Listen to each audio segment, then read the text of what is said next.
Hey, what's up guys? For those of you who don't know, this is my Suzuki Jimny Katana that I imported from Indonesia when I moved back there a couple years ago. It's been a super sweet, fun little ride. I posted a whole intro video to it last spring. And I've had a ton of fun with it. It's been really great for the island. We love cruising around. But Christmas Eve this year, I was cruising downtown, had the tree on top, all lit up, looking good. And all of a sudden I just lost power. Turns out head gasket failed, really pitted the head, and lost total compression cylinders 1 and 2, and it just, it's dead. This is the second time I've had this engine fail on me. I think part of that is to do with the maintenance I was receiving in Indonesia. When I had it rebuilt the first time, it didn't seem like they really used the right head gasket when I just pulled the cylinder head off. Anyways, long story short, the engine is out. Pulled it right after Christmas, just yanked it right out. It's that little guy right there. And that leads us to what we're doing today. I have been scheming, planning, ordering parts. I'm living down in DC right now, so I haven't been able to get exact measurements and stuff, but what we're doing is we're going to convert it to electric. We have a 72 volt DC battery. We've got a motor from D&D Motorworks, and we're gonna stuff all that under this hood here. 500 amp controller, the whole works. And the plan is we're going to drop the motor right in here between the frame rails, go directly into the transmission, no clutch, old school EV swap style. I got some aluminum to build out, an adapter plate there, and we're just gonna, drop it right in. The trick here is I've got 5 days to make this happen. I'm not sure it's gonna work, but I'm gonna try my darndest. It's Daffodil Festival on Saturday. Last year I was able to sneak this into the parade, hoping to do that again this year, but fully electrified. Just getting started now, trying to go down to a clean slate in the engine bay, and let's get into it.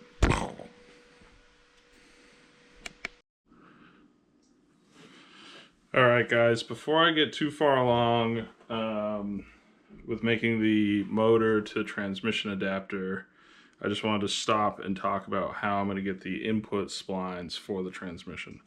So this is your clutch plate. I already drilled it. Typically, this splined input here is going to be in the middle of the clutch plate, held in with rivets and some springs. And that's what slides onto the front of your transmission's input shaft and transfers the power from the flywheel to the transmission. You can see here, I already removed the center, and it's perfectly splined for the transmission. So instead of trying to get that machined and going through that whole process, which would be lengthy and really difficult to reverse engineer, you drill out the rivets, you get this plate from your clutch plate, and then I'm going to cut all this around so that's just this centerpiece here. And then I have these couplers that fit together with these teeth and this rubber ring. I have heard a few people have done it this way. If you don't get it perfect, it can start working itself apart. I'm not too worried about it with this. It's really stiff. I don't know. I don't have that high power of a motor, so we'll see when I get it all together. But I'm considering like tack welding these fingers to the other coupler right here, just so that it stays together. But anyway, so this side is a 7/8 keyed bore for the motor side. This is a 1-inch bore, and it fits right around this little stepped piece here almost perfectly. Oh, that's the 1.1 inch. This is the 1-inch. Fits around almost perfectly, so that I'm going to hammer it in. Once I cut the rest of this plate around, I'm going to hammer it down to that shoulder right there, nice and flush all around. I might heat this up a bit before I do that, just to expand it a little bit. And then I'm going to weld it in, and it should be nice and aligned in this coupler. So when these two go together, you have the motor on this end, shaft here, you can go directly into the transmission without a clutch, because the whole reason for the clutch is the engine needs to idle, and there's so much momentum with the flywheel and everything that you really need to disengage that power from the transmission in order to get the transmission to spin slow enough in order to shift the gears. But with the electric motor, when you lift your foot off the throttle, it stops applying power to the transmission. So everything kind of relaxes. You got to fish it a little bit more than you would with a clutch, but you can just, feed it right into that next gear. And when you're driving with an electric motor, you're really aiming for the electric motor's power band, and you don't shift in the same sequence that you would with a gas motor. It's still 1 through 5, but a lot of times you can drive just in second for most of your driving, and then go to third for higher speeds, or drop down to first for more torque. So it's a little less constant than with a gas motor.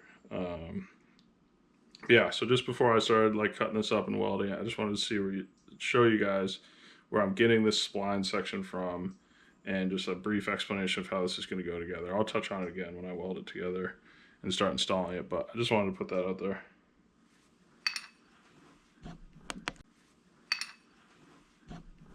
Alright guys, it's end of day one, short day. I got to the island, at noon. Had to get the Jimny up here, had to pick up my wife and daughter from the boat, so not too much work done today though. We got the entire engine bay pretty cleared out from the gas engine stuff though, so we got the AC condenser out, we got the power steering pump and reservoir and whatnot out.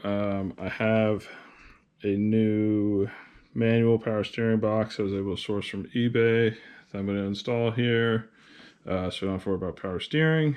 It turns super light and easy even with a dead power steering box, so I think the manual pumps can be totally fine. Yeah, I mean, we're just going to keep going here. Tomorrow I'm going to start making that clutch adapter and my transmission adapter, start mocking things up in the engine bay here. All right, good morning guys. It's Jimny EV swap day 2. Getting going. This is the first full day of the project. Let's see, yesterday we got the under the hood mostly cleared out of the power steering pump, AC pump, cleaned up some of the wiring, stuff like that. And now today we're going to be working on the EV motor, getting that mated to the transmission hopefully, and mocking up some more of the components. So let's go through how we think we're going to do that. So right down here, we're going to have the EV motor sitting between the frame rails. I'm going to try to build some sort of a cradle mount here. The motor has a bracket on the bottom. It's going to be doing a lot of the heavy lifting for mounting it. And then I have a 14-inch aluminum plate that I'm going to adapt to here, and then a couple spacer plates that come from that plate to the face of the motor. Hopefully get that pretty aligned. I'm going to have to nip this pilot bearing journal off the end of the transmission shaft here. We're not going to use it anymore. It's just going to make that a little bit simpler. All right, so it is the end of day 2. The first full day on the project. Got a lot done today. It was an exhausting one mentally. I have to say, I haven't thought that hard in a while. I've been thinking about this coupler for the motor for a long time, and yeah, I kicked my butt. I was thinking of a bunch of different ways to do it. I was, cut some steel I didn't need to cut. I'm on limited resources here. It was really starting to throw me through a loop, but finally I took a step away, took the baby to go see the grandparents for a couple hours, came back and was able to dig right into it. And check it out. We have the motor mounted to the transmission. Obviously I have to pull it back in and out a few hundred times, but 65 pounds. Try standing here to do a good morning with a 65-pound dumbbell. Get it lined up. in there. I only got so many of those in me. But yeah, we got it in. The coupler, I did have to cut down the motor shaft a little bit in order to fit it. But I think it's all going to be able to line up. I need some shorter studs so that I can get the motor shaft, like the splined part for the transmission onto the transmission before I get it on the studs, just to make it a little easier to line everything up. But down here, you can see I mocked up this angle iron brace here. I think that's going to be plenty strong. It's 1.5 inches by 1/8. Let's be honest, the frame rails on this thing are made of hopes and dreams. So I think that's going to be plenty to hold this motor up with the mount. Right now I have like a block of wood shoved underneath the transmission, keeping it roughly where it'll live. I gotta say, I'm kind of digging the no battery under the hood look. I just went out to where the gas tank was and measured, and the battery's gonna fit up there just fine. I gotta cut one of the gas tank mounts off and kind of move it around, but I think I'm gonna just put the battery back there. The only issue is the screen that comes with the golf cart battery that I got. The wiring harness is too short, so I think I'm gonna have to extend all that, so that'll be kind of annoying. But I think it's just gonna be better for the car, and it weighs 60 pounds more than a full tank of fuel. But like, I've had 8 people in the back of this thing. It handles it just fine. It's all leaf springs, 4 corners, so it should be fine. I'm not too worried about it. But yeah, that is the update for end of day 2. Feeling really good about this progress. This is a really daunting project to figure out in basically one day. I had pre-made these 2 aluminum spacers for the most part down in DC. I just got my hands on this piece this morning, pre-ordered it to my brother's house. Shout out to Karen for letting me do that. What was super cool about this engine transmission combination is it came with this tiny, I can't find it anywhere. Oh, here it is. So it came with this little spacer for the clutch. I don't know if they got their numbers wrong or what, but in between the bell housing and the back of the engine block was this, and this was the perfect drill template. Has all your holes for the block, has your starter holes if I want to add more bolts, and I just lined that up with the corner of the I guess I'll show it here. The outside edge of this 14-inch diameter aluminum plate, 1/4 inch. Drilled them in, did some measuring, drilled in the right to the center of the transmission output shaft, and boom. I did a 4-inch hole saw for the coupler to pass through. Lined up my bolt holes. They lined up pretty damn good.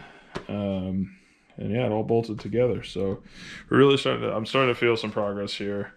It's only Sunday, so I think we're gonna, be able to push through. Fingers crossed for this weekend. We'll see. I don't know. We got a long way ahead of us, but I think we're gonna get there. All right. See you morning, day 3. All right, it's day 3, just before lunchtime. I've been struggling to film this morning just because I've had such good momentum going. I just wanted to keep that up. So I think at the end of day 2 yesterday, I had mocked up the motor, but take a look at this. It is 100% officially in. Welded in the cradle mount. The motor bracket is sitting right on top of it. No movie magic. The block of wood that was under the transmission is gone. We're in. Super stoked. The alignment's really good. There's this little inspection hole right there for the timing that I could check through. and the coupler's not hitting the transmission at all, so that's got nice spline engagement. It's probably like 80 to 90% spline engagement based off my measurements and where I saw it was going to line up, which is really good. And I did weld that Lovejoy coupler together. I'll post a picture of it right here, and I think that's going to work perfect. Just kind of like put it on the motor shaft, twisted the fingers together so that they lined up exactly where they should, tacked it a few times, spun the motor, looked pretty straight, checked the alignment, you know, the little dowel, called it good, and welded it up. Got the alignment with these bell housing bolts really close. I did have to kind of fudge that one a little bit, but it's going to be just fine with the brunt of the reinforcement being taken care of by this bracket. And what else? Oh, just wanted to talk about, you know, hobby welding, stuff like this, stuff that someone's not paying you to do, stuff that needs to be good enough, but it's okay that it's just good enough. I think a lot of people look at welding as such an intimidating process because when they see welds online, it's always like the most perfect weld they've ever seen before in their life. I've been to welding school. I hold multiple welding certifications. I know what a really good weld looks like. I know what a really bad weld looks like.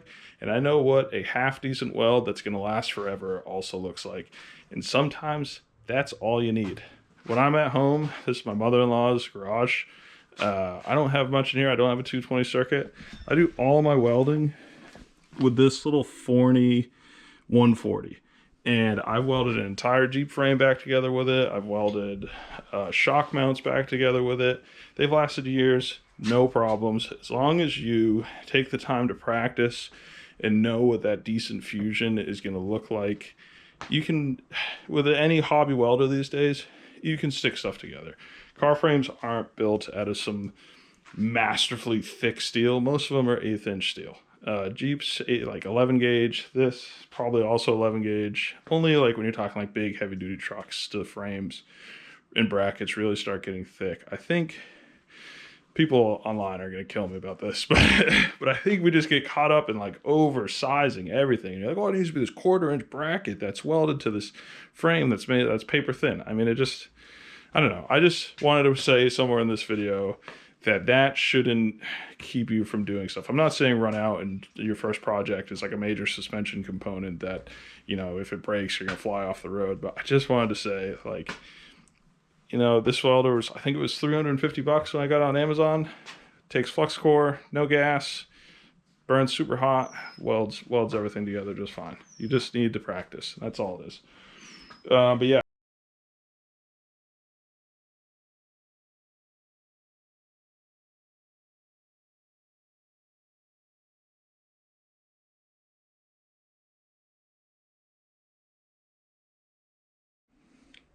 All right, so we got the motor permanently mounted in the front of the car.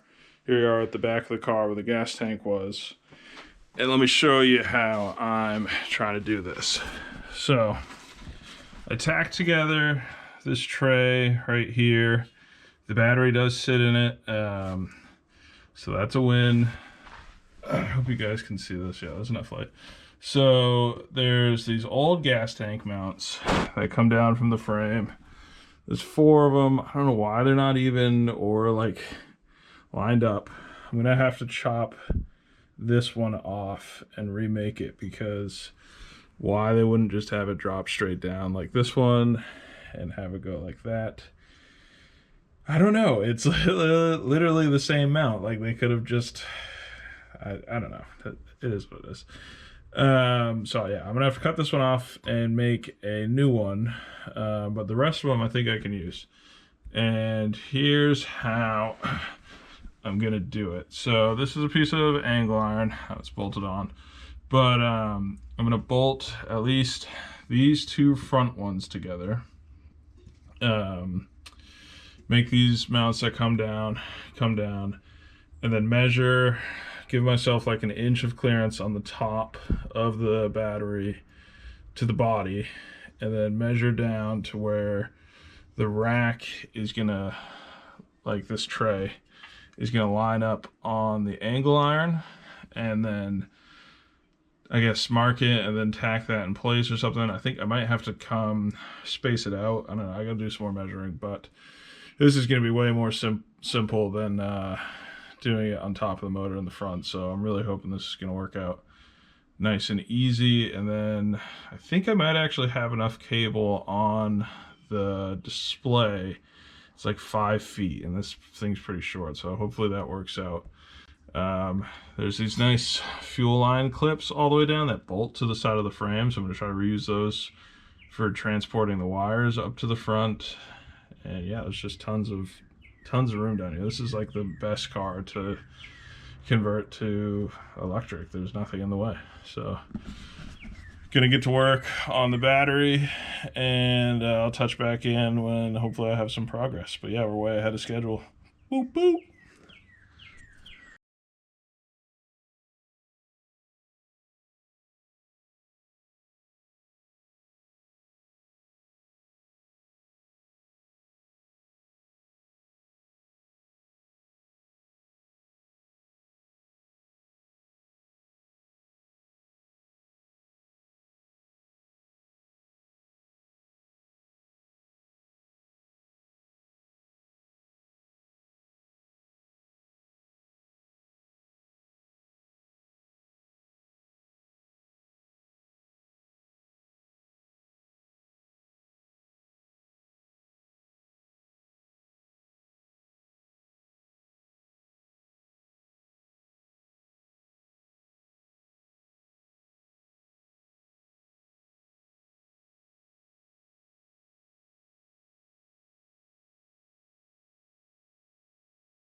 All right, end of day 3. 2.5, really, if you think about it. Huge day. We got the motor fully mounted in. That's adapted to the transmission. The what do you call it? The little bracket, the little cradle mount for the motors in. And check that out. This was one shot. This was trusting the math, is what I'll call this. This was just pure, like, I'm gonna make it work, whether it's pretty or not. And no, it is not pretty. I am gonna pull it back down tomorrow and do some grinding and, like, you know, finish welding and stuff, but I was too anxious. I was on such a roll today. I just wanted to get it in there and make sure it fit. One of the brackets, I think, twisted a little bit on me when I was welding it. So you have to, like, kind of force it over with a pair of pliers to get the hole to line up, but it's totally doable. The other 3 right into place. Like, couldn't believe how well they fit. I haven't done like a brutalist fab project like this where I had to match up holes upside down, and yeah, it worked. It worked. So terminals are on this side. Should be like a 1/2 inch of room above the battery. The battery has feet that bolt through the bottom of this tray. So that's nice and secure. It's not going to go anywhere. There's 4 bolts here. I'm pretty confident in the strength of all this. So yeah, this is where it's going to live. Fingers crossed that the display for, like, reading out the battery cable harness is long enough. I'm not sure if it is, but we will see together. Yeah, huge day. Ton of momentum today. Now it's just like, I got a little issue with the throttle I got to figure out, mounting the controller, wiring. I mean, if I really wanted to right now, I could jack the wheels up and test it. I'm not going to. I already tested that the motor worked down in DC. So yeah, I mean, huge progress today. I'm super excited about it. Can't believe it's only Monday evening and both the motor and the battery are mounted. I'm really glad I went with the gas tank mount. You know, as mentioned, a couple people mentioned that the weight distribution would probably be better. I don't know.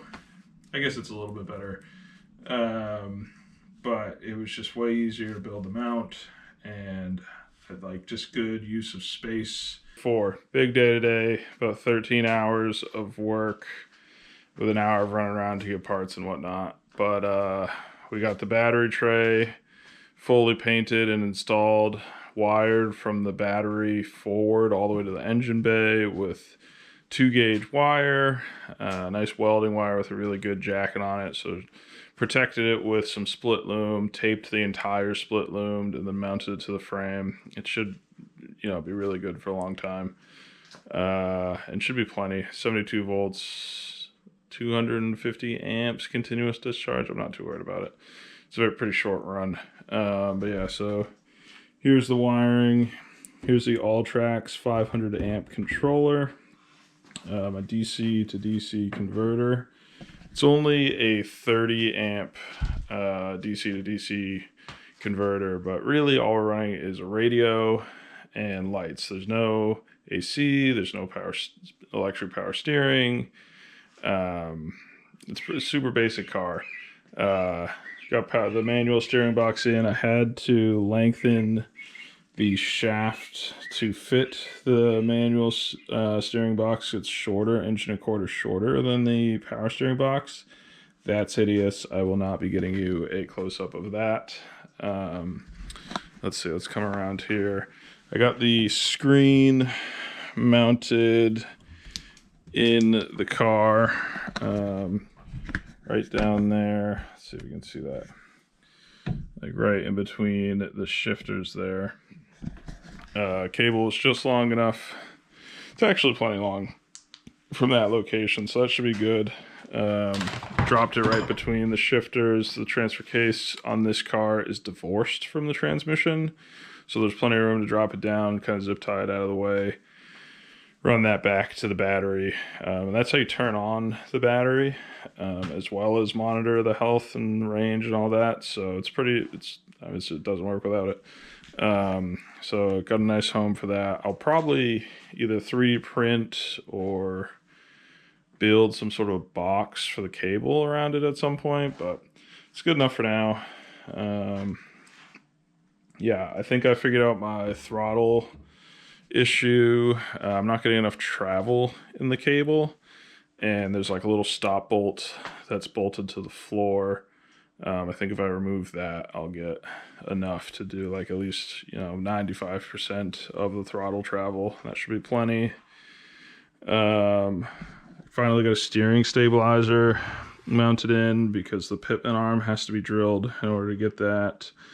I got my charger mounted right here on some rubber anti-vibration feet, and I was going to drill a hole.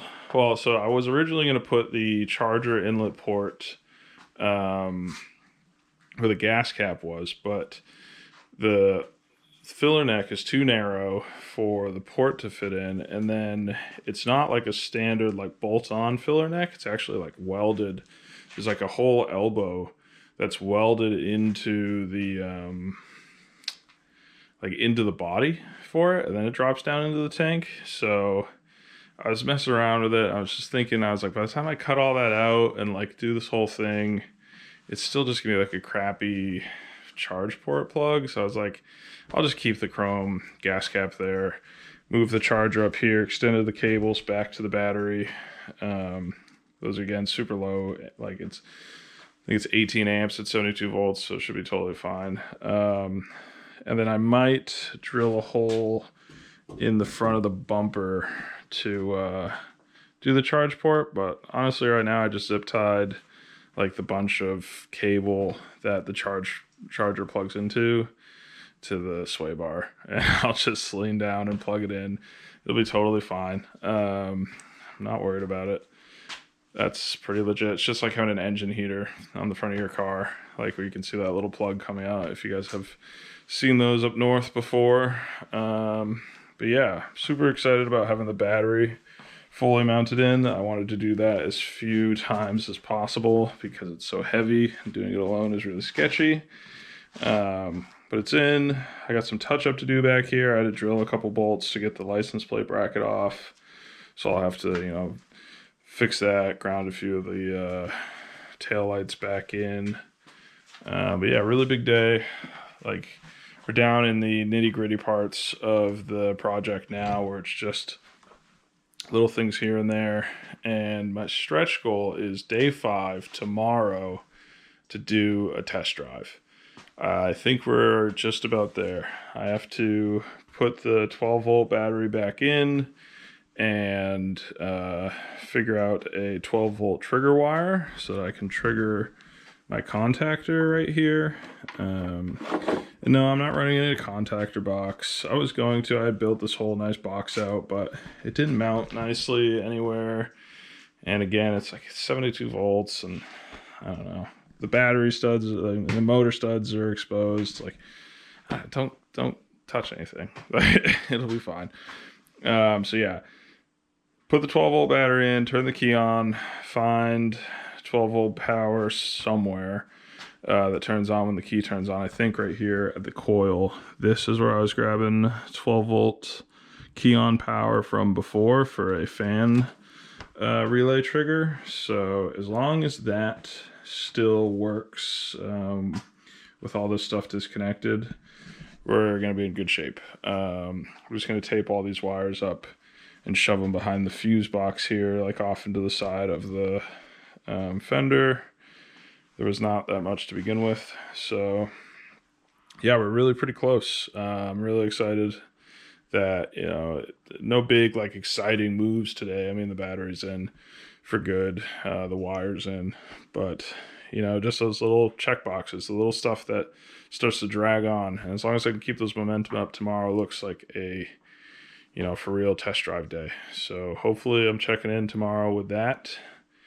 And yeah, see you tomorrow.